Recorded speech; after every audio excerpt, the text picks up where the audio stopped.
안녕하십니까. 백승의 18범의 백승입니다. 오늘은 약속해드리대로 자동차 보험 사고에 관련된 특별편을 진행하려고 합니다. 자동차 보험 관련돼서 제가 18조 동안 답변을 해드렸고요. 부족한 면도 있었지만 또 많이들 응원해 주셔서 감사드리고요. 오늘은 자동차 사고 났을 때 어떻게 대처하면 되는지, 그리고 또 어떻게 과실상계를 하면 되는지, 그런 것에 대해서 제가 전문가를 아니기 때문에 저희 18보험의 매니아분 중에서 제가 어렵게 한 분을 이 자리까지 모셔왔습니다. 그래서 이동철 손해상담사님을 제가 모시고 여러분들의 궁금한 점을 한번 해결해보는 그런 시간을 갖도록 하겠습니다. 안녕하세요. 10여년간의 보상생활을 마치고 현재는 원주에서 활동을 하고 있는 이동철이라고 합니다. 궁금한 사항을 좀 더 자세하게, 좀 편하게 풀어드릴 수 있도록 하겠습니다. 저희 이동철 손해사님께서 얼마나 잘해주신지 살짝 걱정은 있지만 저랑 좀 얘기하듯이 편안하게, 그리고 저도 정상을 잘 모릅니다. 저도 지금 한 18년, 9년? 네. 무사고 운전자이기도 하고요. 어쨌든 제가 궁금한 걸 아마 그대로 전달할 수 있지 않을까 생각 들고요. 저희 아시겠지만 저희 메일 주소로 보내주셨던 것들 중에 또 질문도 뽑아서 거침없이 질문 드릴 거고 답변해 주시면 또 그거 쭉 참고를 하셔서 자동차 사고가 났을 때 대처를 하시면 좋을 것 같습니다. 자, 그러면 시작해 볼게요. 제일 먼저 그런 거죠. 특히 여자분들이 더 그러신 것 같은데, 교통사고 나면 일단 당황하는데, 어떤 표준적인 그런 매뉴얼이 있는지 모르겠지만, 교통사고 났을 때 어떻게 대처하는 것이 가장 무난한 거죠. 이런 것에 대한 답변을 좀 부탁드리겠습니다. 네. 사고 나면 일단 모든 운전자가 남들을 떠나서 당황을 하게 되고요. 사고 경험이 많으신 분들 또한 당황하게 됩니다. 일단 기본적으로 가장 중요한 것은 사람의 다친 정도 확인하는 것이 가장 중요하겠고요. 다친 정도, 그렇죠.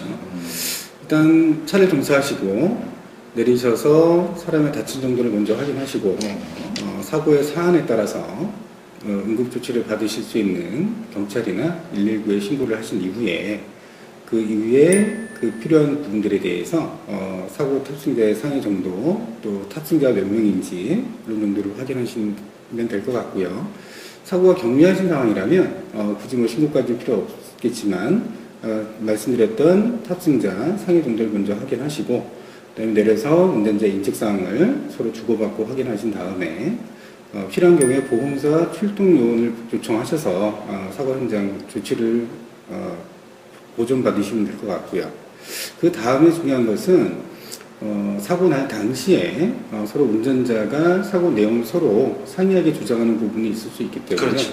그런 부분에 대해서 서로 제일 처음 사고 났을 때 얘기하시는 부분이 거의 진실에 가까운 부분입니다. 그래서 그러한 부분들을 확인할 수 있도록 본인의 휴대폰으로 녹음 기능을 좀 켜서 녹취를 해주시는 게 사고 현장 보존에도 가장 도움이 되고요. 또 하나는 내린 위치에서 차를 정차하신 상태에서 비상등을 켜시고 차량의 위치, 그 가고자 하는 방향에 대한 바퀴의 위치, 차량의 충격에 대한 그 상해 정도, 파손 상태 정도를 사진으로 전후 좌우 대각 방향으로 먼저 찍으시고 근처에 큰 건물이 있으면 건물을 기준으로 해서 도로 상황이 나오게 이렇게 촬영을 해 놓으시면 가장 좋습니다. 건물을 기준으로 도로 상황 놓으시고, 그 다음에 노면 표시로 스프레이가 있으면 스프레이로 바퀴의 위치를 좌우 앞뒤 4개의 표시를 해주시면 가장 확실한 보존 방법이 될 것입니다.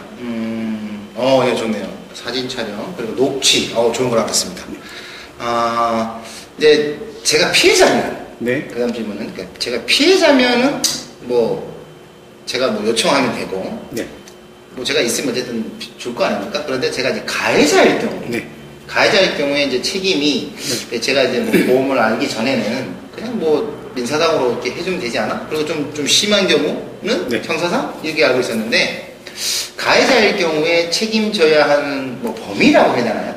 어느 선까지를 다 이렇게 해결을 해야 되는지, 처리를 해야 되는지, 그 범위를 좀 설명해 주시면 고맙겠습니다. 우리가 이제 교통사고가 발생이 되게 되면 3가지 책임을 지게 되는데요. 3가지요?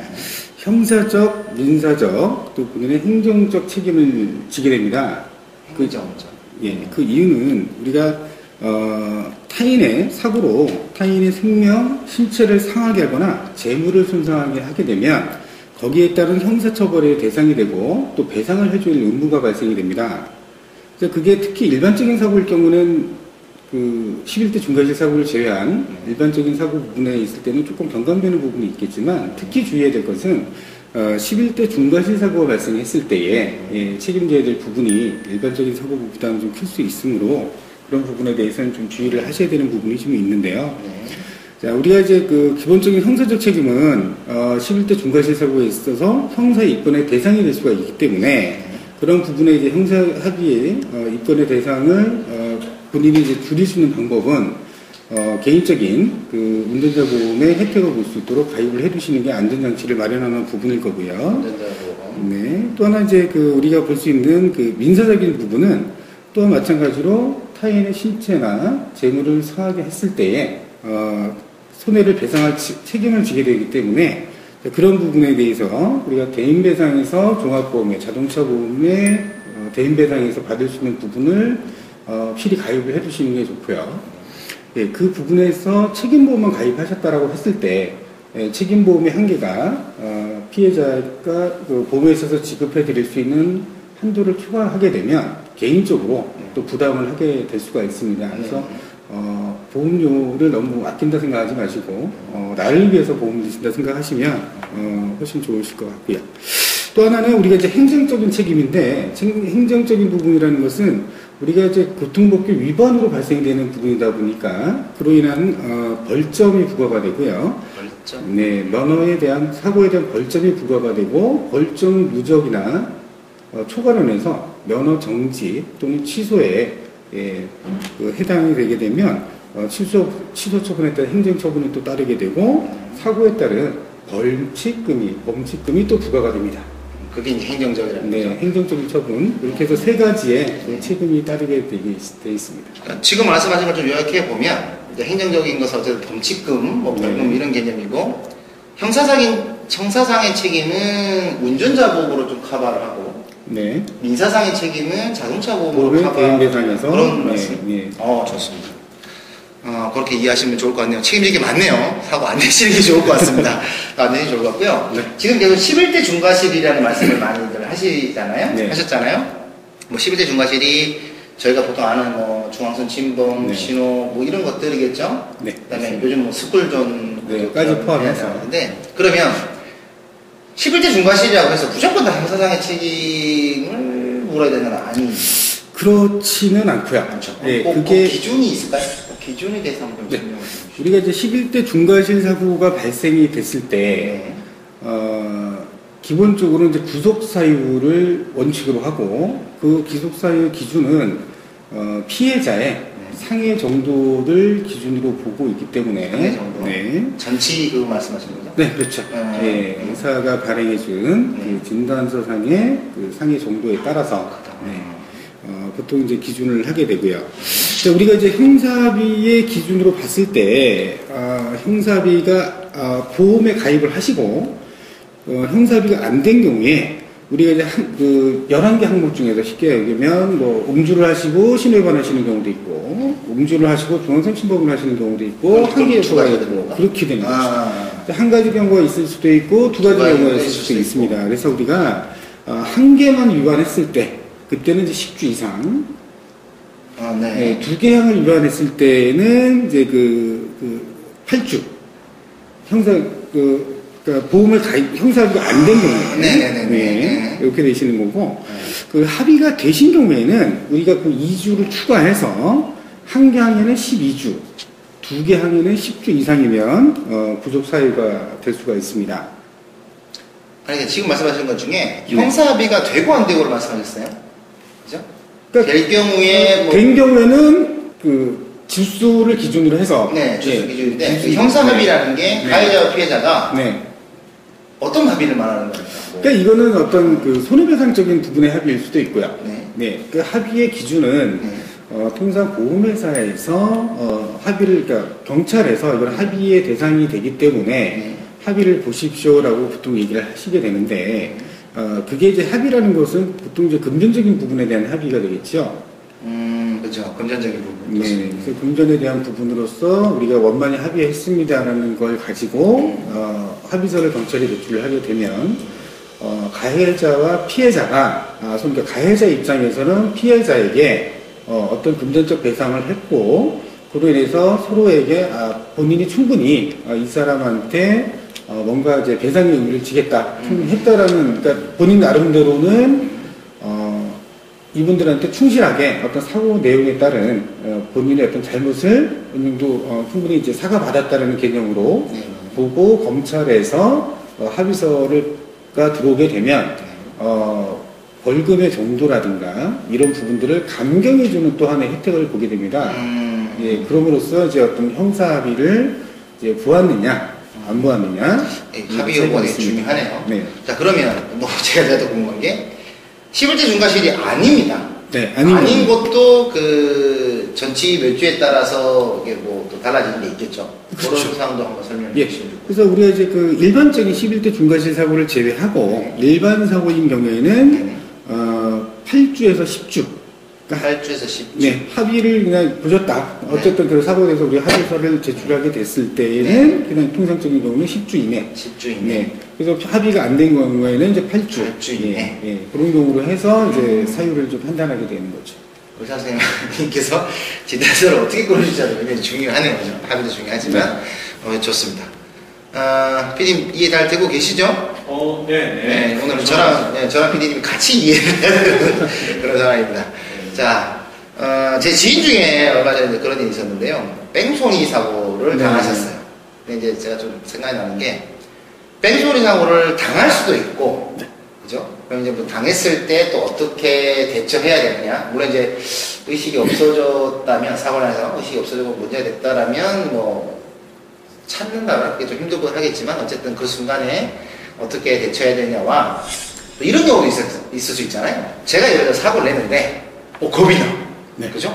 뭐, 예를 들어 제가, 뭐, 음주운전 때문에 면허 정지 기간일 수도 있고, 너무 겁이 나서, 저도 오늘 도망갔어. 근데 이제, 한 2, 300m 쭉 오다 보니까, 아니야. 이러다 더 커질 수 있으니까, 일단 사고를 처리해야지 하고 또 차를 멈춰놓고, 이제 뭐 예를 들어 갔다면, 네. 이게 뭐, 그게 잘 궁금한데, 이 사고 현장이 예를 들어 여기라고 한다면, 이 뭐, 어디까지를 벗어나야 뺑소니다. 뭐 이런 범위 같은 게 혹시나 있는지, 뭐 그런 것도 좀 궁금하고요. 뺑소니의 정확한 뭐 정의?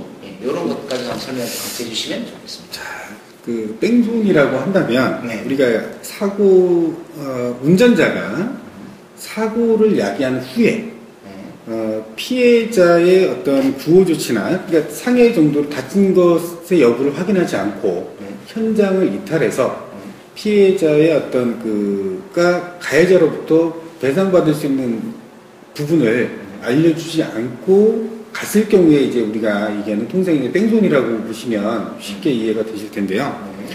뺑소니의 의사는 어떤 거리나 이런 부분을 떠나서 우리가 운전자가 사고가 났을 때 항상 당하게 돼 있고 순간적으로 이 사고를 좀 모면해야 되겠다 내지는 이런 생각이 들기 때문에 그 감정이 이성을 앞지르게 돼 있는 거죠. 그렇죠.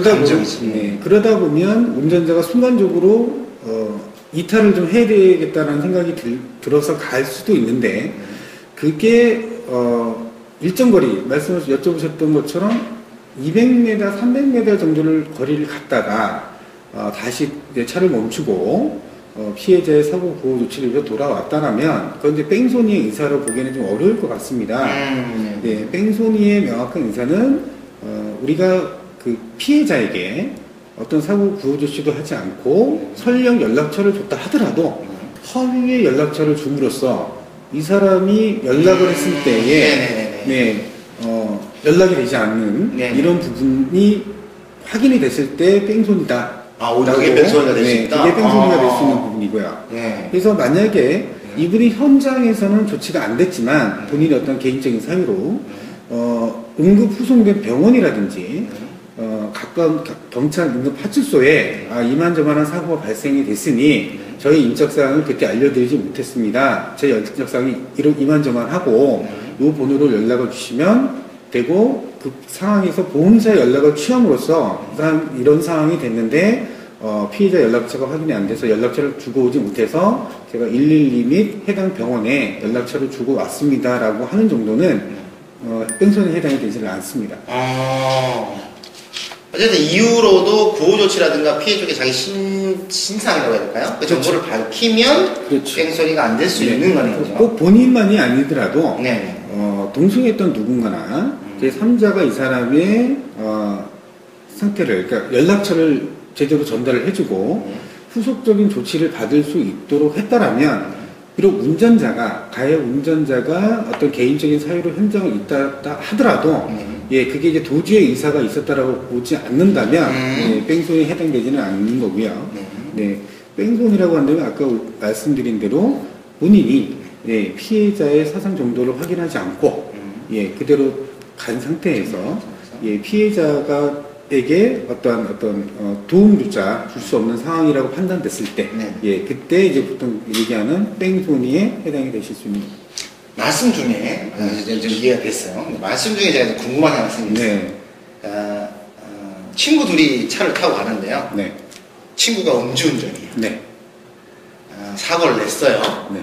괜찮아, 타 이렇게 뭐 저희들 잘하는 거 있잖아. 소주 한 잔밖에 안 마셨어. 근데 막상 사고를 딱 나니까 네. 겁이 나. 네. 그래서 이제 왜 운전자 싹 바꿀 수 있잖아요. 바꿀 수 있죠. 네. 싹 바꿔서 어쨌든 이제 나가가지고 죄송합니다 하고 막 해있는데 네. 그 피해자가 예를 들어서 백밀러로, 네. 밀러로 이게 운전자가 바꿔하는 걸 봤네. 네. 그런 경우도 혹시 뺑소니 할 수 있습니까? 이런 건 어떻게 처리를? 저는 뺑소니라기보다는 네. 사기죄가 성립돼요. 보험 사기. 더 그래요? 큰, 네. 더 큰? 네. 근데 이제 뺑소니도 물론 큰 중죄지만, 네. 그 부분은 의도적으로, 운전자를 바꿈으로써 본인들 입장에서는 정상적인 보험 처리를 네. 하고자 하는 부분이었겠지만, 실제적으로 보험사 입장에서 봤을 때는, 경찰도 마찬가지고요. 운전자 바꿔치기라는 보험 사기죄를 성립을 시킨 겁니다. 그 두 분이. 네, 그럼 사기죄로서 또 조사를 받아야 되겠죠. 무섭다. 그냥 자기가 처리하는 게 낫네요. 그렇죠. 그게 제일 본인의 불이익을 본인이 자초했기 때문에 네. 그런 부분을 모면하기 위해서 스스로가 또 보험 사기까지 성립을 시켰다라고 한다면 네, 누가 봐도 가중처벌이 더 가능하지 않을까. 네, 이건 잘못된 우정입니다. 네, 운전자 오지 마시고 사고 나면 사고 난 대로 솔직하게 사과드리고 처리하는 게 맞을 것 같네요, 그죠? 굉장히 뜨끔하시는 거 제가 봤거든요. 질문하시면서 실제로 이제 그 망설였던 적이 있었어요. 본인 이야기 아니시죠? 네, 뭐 저희는 사기까지는 안 가고 대답이 명쾌하지 않아요. 그런 일 없었습니다. 없었고 이제 망설였던 적은 있다. 네. 그러는데 이제 친구가 저 처리를 했는데 그 친구랑 사이가 좀 멀어졌어요. 그랬던 적이 있다. 네. 설명을 굉장히 잘, 뭐 제 느낌인지 모르겠지만 굉장히 이해가 쉽게 해주고 있어서 참 좋다는 생각이 들고요.